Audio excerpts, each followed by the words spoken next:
அருகே மனநலம் பாதிக்கப்பட்ட இளைஞரை குடும்பத்தார்களிடம் பத்திரமாக ஒப்படைத்த சமூக சேவகர் பாரதி மோகன். மகனை கண்டதும் தாய் கண்ணீர் மல்க கட்டி அணைத்து ஆற தழுவிய காட்சி நிகழ்ச்சியை ஏற்படுத்தியது. மயிலாடுதுறை மாவட்டம் பெரம்பூர் பகுதியைச் சேர்ந்த சமூக சேவகர் பாரதி மோகன் சாலையில் மனநலம் பாதிக்கப்பட்டு சுற்றித் திரியும் நபர்களை மீட்டு காவல்துறை உதவியுடன் காப்பகம் மற்றும் குடும்பத்தினரிடம் ஒப்படைத்து சேவைகளை செய்து வருகிறார். தொடர்ந்து பூம்புகார் பகுதியில் மனநலம் பாதிக்கப்பட்ட இளைஞர் ஒருவர் 4 மாதங்களாக சுற்றித் திரிவதாக தகவல் கிடைத்ததன் பேரில் அந்த நபரை நேரில் சென்று சந்தித்து வீடியோ எடுத்து தனது சமூக வலைதள பக்கத்தில் பதிவிட்டுள்ளார்.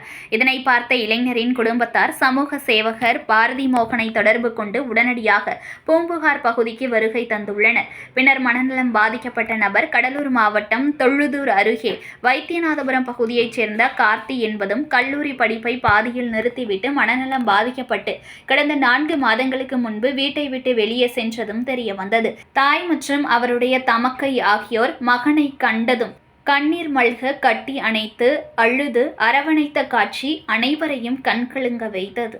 மேலும் மகனின் தலையை கோதியவாறு அழுதபடியே தாய் உரையாடியது அங்கிருந்த பொதுமக்களிடம் நிகழ்ச்சியை ஏற்படுத்தியது. பின்னர் பாரதி மோகன் அந்த இளைஞரை முடித்திருத்தம் செய்து குளிக்க வைத்து புத்தாடை அணிவித்து சீர்படுத்தி பூம்புகார் காவல்துறையினர் முன்னிலையில் பாதிக்கப்பட்ட நபரை சமூக சேவகர் பாரதி மோகன் குடும்பத்தாரிடம் ஒப்படைத்தார். அது மட்டுமின்றி இளைஞர்களுக்கு தேவையான அடிப்படை உதவிகளை செய்து வைத்து நிதி உதவியினை குடும்பத்தாரிடம் வழங்கினார். இவரது இந்த செயல் பொதுமக்களிடையே வரவேற்பை பெற்று உள்ளது. செய்திகளை உடனுக்குடன் தெரிந்து கொள்ள லைக் பண்ணுங்க, ஷேர் பண்ணுங்க, சப்ஸ்கிரைப் பண்ணுங்க, மறக்காம கமெண்ட் பண்ணுங்க.